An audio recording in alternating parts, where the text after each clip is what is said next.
ہر شخص کو موت کا مزہ چکھنا ہے اور تم کو قیامت کے دن تمہارے اعمال کا پورا پورا بدلہ دیا جائے گا۔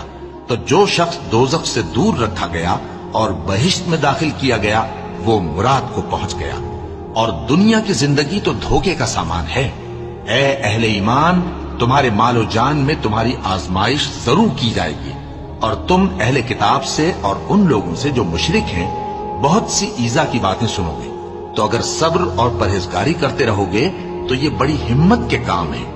اور جب اللہ نے ان لوگوں سے جن کو کتاب عنایت کی گئی تھی اقرار لیا کہ اس میں جو کچھ لکھا ہے اسے لوگوں سے صاف صاف بیان کرتے رہنا اور اس کی کسی بات کو نہ چھپانا، تو انہوں نے اس کو پس پشت پھینک دیا اور اس کے بدلے تھوڑی سی قیمت حاصل کی۔